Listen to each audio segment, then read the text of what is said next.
Olá, eu me chamo Márcia Santana Fernandes, sou professora na área do direito, mas também faço pesquisa na área da bioética, no Laboratório de Pesquisa em Bioética e Ética na Ciência do Hospital de Clínicas de Porto Alegre. Igualmente, sou advogada e venho estudando já há muito tempo a interface que se dá entre os seres humanos, o desenvolvimento científico e ético. Por essa razão, eu tenho o maior prazer de tratar de um tema hoje relacionado aos Objetivos de Desenvolvimento Sustentável. E aí eu organizei uma fala moldada em perguntas, né? E essas perguntas eu gostaria de esclarecer, então, para a gente ter esse ponto de partida. Por que os ODS, os Objetivos de Desenvolvimento Sustentável? Qual a importância do ODS 16, que é aquele que nós vamos tratar? Quais são alguns dos desafios que as instituições enfrentam para justamente se tornarem eficazes, justas, num cenário global em atenção ao Objetivo de Desenvolvimento Sustentável? E, em particular, ao Objetivo 16.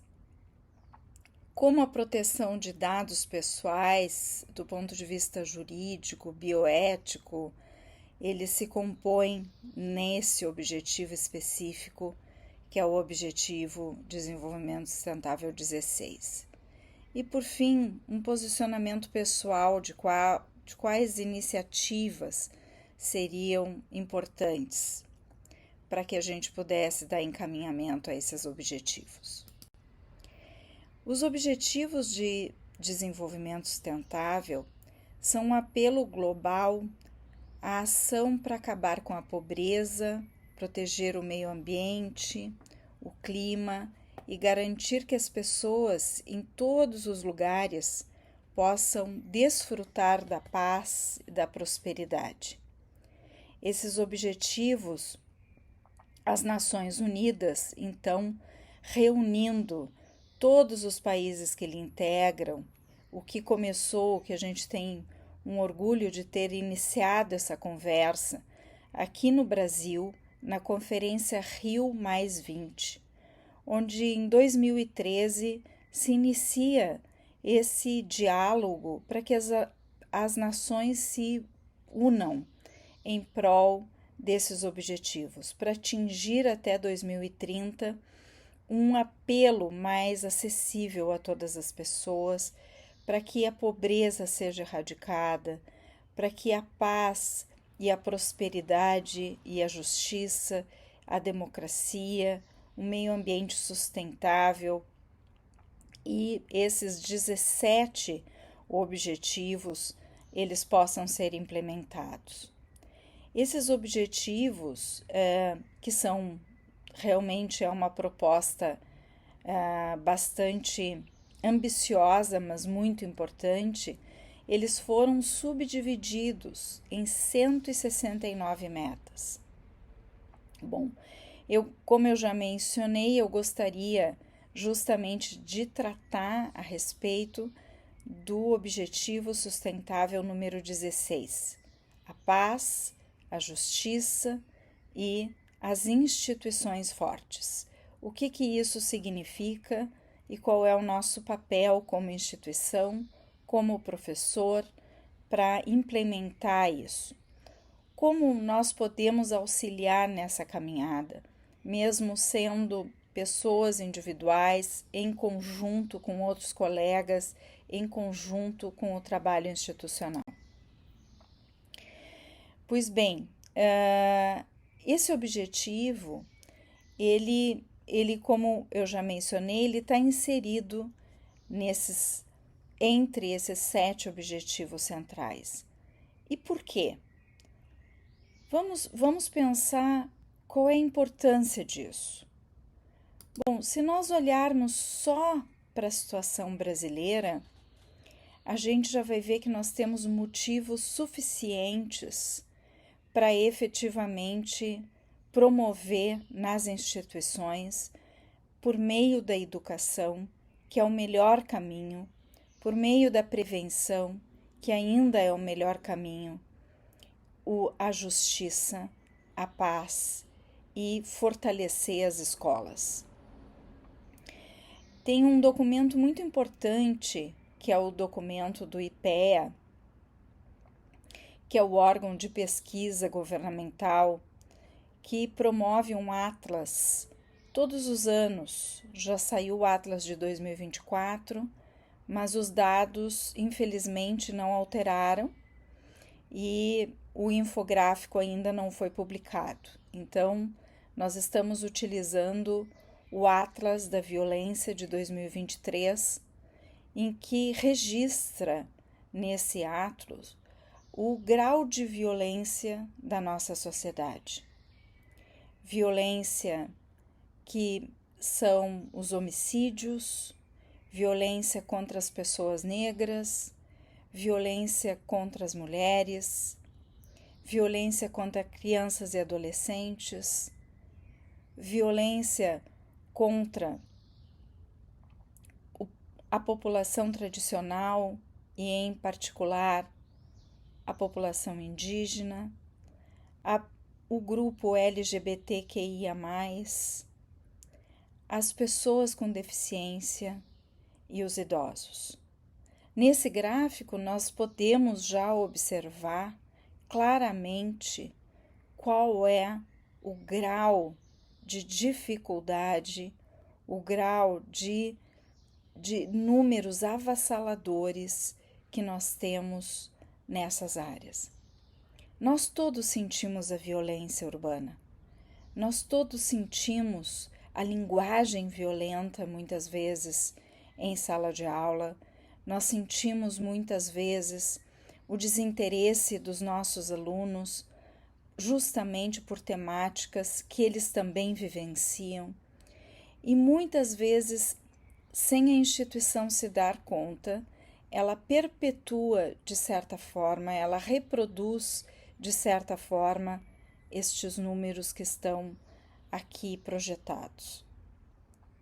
Nesse sentido, é muito importante a gente observar quais são as metas, né? Então, eu dizia para vocês que os 17 objetivos sustentáveis da ONU, eles são subdivididos em metas. E esse objetivo 16 em particular, ele é dividido aqui especificamente, em 10 metas. A redução da violência, a proteção das crianças, a justiça para todos, o combate ao crime, o combate à corrupção, a ética corporativa, a diversidade na liderança, a governança global, direito à identidade e o acesso à informação. Aqui eu vou falar especificamente de duas dessas metas, do direito à identidade e do acesso à informação. É importante que a gente também tenha em mente no mundo que a gente vive hoje. A gente sabe que a sociedade da informação, a internet, as tecnologias de informação e comunicação, elas alteraram a nossa forma de relação humana, a maneira como nós interagimos uns com os outros, com os nossos aparelhos de celular, com estarmos conectados 24 horas por dia, termos muitos recursos tecnológicos e nós vivemos numa região do país onde esses recursos são acessíveis. E, em razão disso, a nossa forma de relacionamento, ela acaba sendo uma forma de relacionamento bastante integrada por meio dessas ferramentas. Então, a gente sente que muitas vezes nós ficamos horas, né, utilizando essas ferramentas, muitas vezes de forma positiva, muitas vezes de forma prejudicial ao bom contato, a ouvir o outro, a perceber o outro. A sala de aula é realmente um grande desafio para que a gente possa introduzir essas ferramentas da forma correta. Então, tratando especificamente do direito à identidade e da proteção de dados e informações, é importante a gente entender aonde que nós estamos, de que maneira, do ponto de vista jurídico e bioético, isso é protegido. Do ponto de vista jurídico, nós sabemos que tem um princípio, que é o princípio da dignidade da pessoa humana, que está no cerne de tudo isso. Esse princípio é um princípio de uma conquista civilizatória que a gente atingiu há muito pouco tempo do ponto de vista histórico. Vejam, em 1930, quando nós tivemos a Segunda Guerra Mundial, esse princípio ele foi desafiado ao seu grau máximo. Por quê? Porque muitas pessoas foram tratadas e desqualificadas como seres humanos. Então, a ONU, quando criada em 1945, ela estabelece como um elemento fundamental esse princípio em que todos os seres humanos, independente da sua condição física, de discernimento mental, ou mesmo de língua, de cultura, de posição, de status, deve ser e tem que ser digno de respeito, simplesmente por ser um ser humano. A nossa Constituição de 1988, ela estabelece esse princípio no cerne, lá no elemento central, que vai perpassar toda e qualquer regra jurídica do ordenamento. E assim tem que ser. Ela fornece direitos fundamentais, como o direito à liberdade, o direito à privacidade, o direito à proteção de dados, o direito de ir e vir, o direito da liberdade de expressão, entre outras tantas liberdades. E isso para quê? Para que nós possamos desenvolver a nossa personalidade de forma livre, para que a gente possa se reconhecer como um ser humano, para que a gente possa ter a proteção na nossa integridade física, moral e intelectual. Esse é um objetivo também. Quando nós colocamos isso numa norma como a Constituição, nós temos como objetivo atingir em algum momento esse grande desafio que é, no fundo, perpassado pelo respeito pelo outro, pelo olhar do outro. E com essa estrutura jurídica, se tem aqui a proteção à privacidade, o direito à proteção de dados pessoais e o direito à autoinformação e à autodeterminação informativa. E de que forma nós protegemos isso? Nós protegemos isso por meio de alguns mecanismos, sejam eles norma jurídica, por meio do direito, como é a Constituição, o Código Civil Brasileiro, a própria Lei de Proteção de Dados, a Lei 13.709, ou mesmo outras leis nesse caminho que venham a proteger. Mas também nós temos outras formas de proteção. Quais são?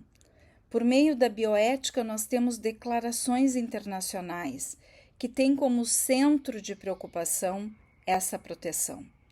Igualmente, as nossas normas e regras que organizam a nossa profissão, os nossos códigos de ética, o que a gente chama de deontologia, as regras deontológicas, que são o Código de Ética Profissional, por exemplo, de médicos, enfermeiros, psicólogos, fisioterapeutas e aqui eu diria professores, entre outras tantas profissões. Se nós formos observar esses códigos de ética, nós vamos ver que todos eles, de certa forma, reproduzem e têm como objetivo reproduzir esses direitos de personalidade que têm, por sua vez, e que estão sustentados pelo princípio da dignidade da pessoa humana. Ainda nós temos boas práticas, aquilo que nós praticamos todos os dias, a forma como nós implementamos essas regras e esses direitos. E por meio de recomendações internacionais, como os Objetivos de Desenvolvimento Sustentável, é um deles, como outras formas de vigilância. Pois bem,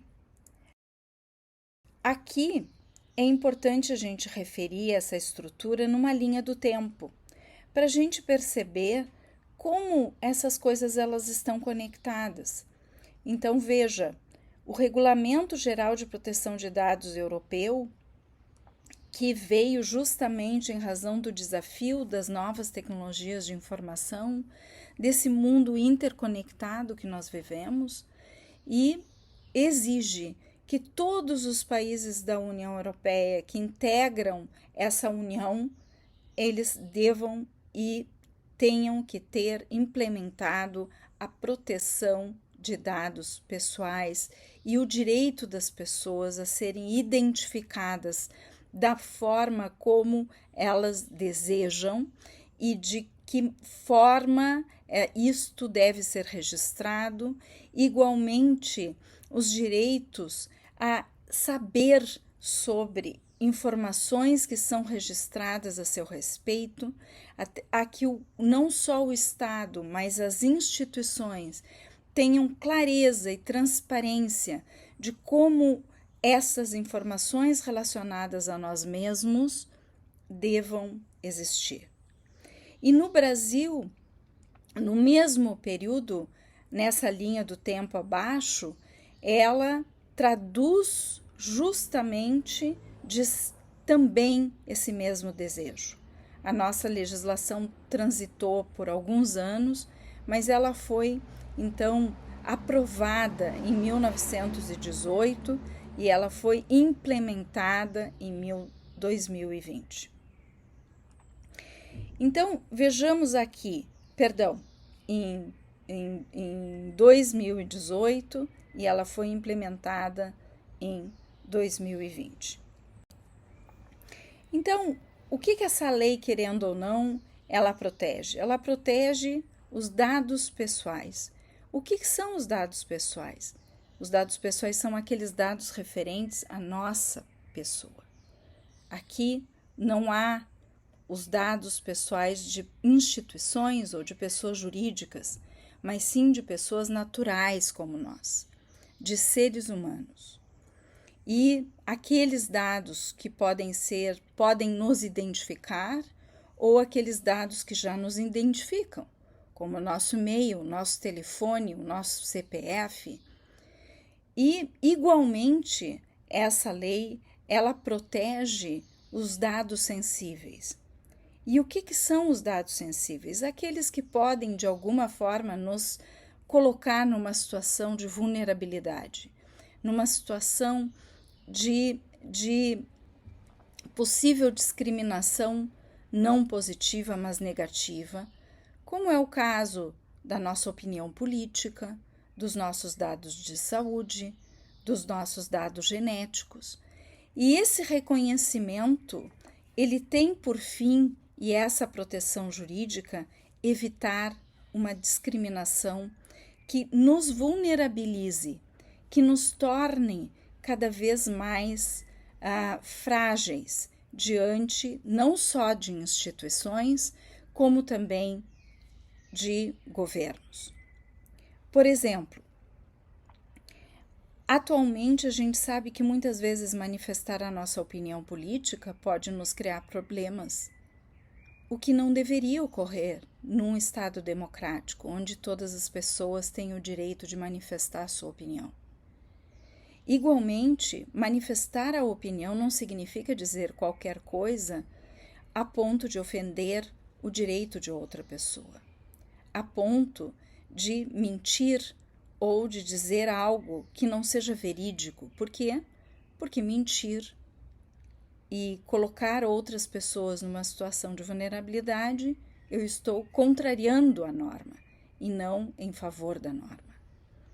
Mas as instituições também, e esse direito de ter protegido os meus dados pessoais para evitar que ele seja utilizado de forma negativa, exige por parte das instituições uma série de políticas e medidas de proteção.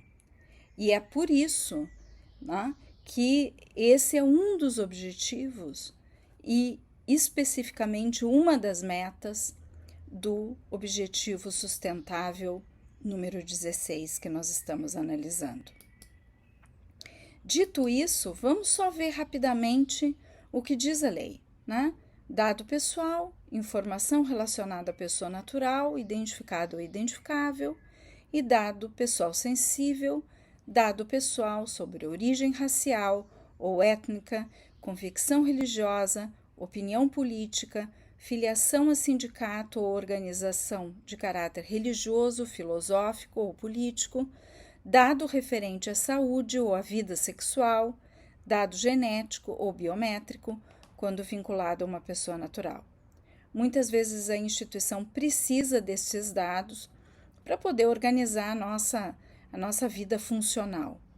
Entretanto, ela tem, ao mesmo tempo que ela necessita, muitas vezes por uma exigência legal, ela também tem o dever de utilizar esses dados e informações da forma segura e correta.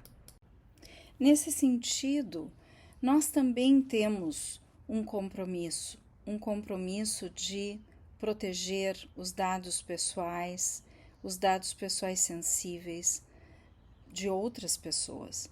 E aqui eu gostaria de referir especificamente de alunos. Por quê? Porque nós temos uma relação de confiança com os nossos alunos. Nós temos uma relação que muitas vezes nós não só percebemos, observamos, mas também recebemos diretamente o pedido de apoio, de ajuda dos nossos alunos. Portanto, essas informações privilegiadas, elas devem ser sempre bem guardadas, mas muitas vezes elas serão necessariamente compartilhadas. Compartilhadas com quem? Com a instituição, por exemplo, nos casos de abuso de crianças e adolescentes, por exemplo, no caso de verificação de violência, no caso de discriminação negativa, no caso, por exemplo, da necessária utilização de características específicas, como alunos com deficiência ou pessoas com alguma dificuldade, que nós tenhamos que tratar e lidar com essas informações de forma integrada e institucionalmente orientada. Portanto, não só nós temos direitos, mas nós temos necessariamente deveres. E nesse sentido, quais as iniciativas então que nós, no âmbito local, nacional e internacional, que poderiam ser eficazes para promover a paz, a justiça e o fortalecimento das instituições, que é justamente o objetivo de desenvolvimento social número 16. Nós podemos agir de forma integrada.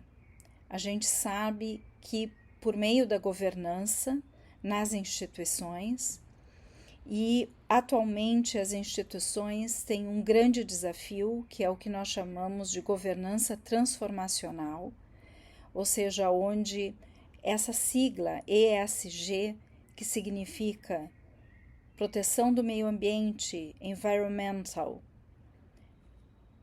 o S de social e o G de governança, exige das instituições medidas éticas, inclusivas e responsáveis. Então, nós sabemos que nessa estrutura nós temos a nosso favor comitês institucionais que podem ser organizados. Esses comitês internos são muito importantes para que a gente possa discutir com os nossos pares situações que muitas vezes são muito delicadas. Então, comitês de ética, comitês de proteção de dados.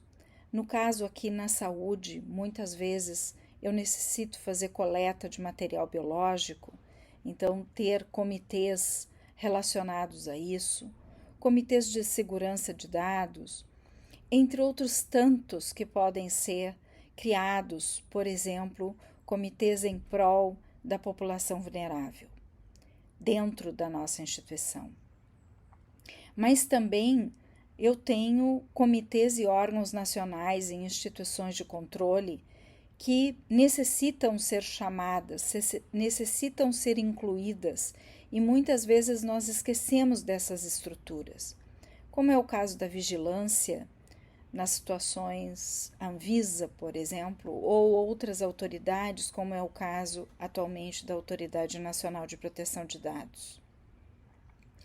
Além disso, o Poder Judiciário, que vai sempre ser a voz que vai dizer o direito e que vai interpretar as leis, contratos, regulamentos, e também poderá considerar, sem dúvida nenhuma, boas práticas que sejam implementadas, medidas de precaução. Então, é muito importante que as instituições, com foco nos Objetivos de Desenvolvimento Sustentável, estabeleçam regras internas, estabeleçam resoluções internas, comitês internos, que possam efetivamente praticar, no caso concreto, naquela comunidade, com aquela população, aspectos relacionados às metas e aos objetivos. E, igualmente, por fim, comitês de órgãos nacionais e internacionais. Nós estamos integrados aqui por meio da Organização das Nações Unidas, por meio desses objetivos. Muitos outros países vêm em busca dos mesmos objetivos que nós. Então, os tratados internacionais, as declarações, os fóruns deliberativos são muito importantes para que a gente possa também ter apoio e força para fazer mudanças que são difíceis, como nós podemos observar naqueles números apresentados no relatório da violência organizado pelo Instituto IPEA. Eu gostaria muito de agradecer a oportunidade, gostaria muito de agradecer ao grupo de pesquisa da Universidade Fevale, coordenado pela professora Regina Eidrich, e dizer que para mim é uma grande alegria efetiva ter participado deste projeto. Eu espero ter colaborado também com informações que possam ser utilizadas por todos. Obrigada.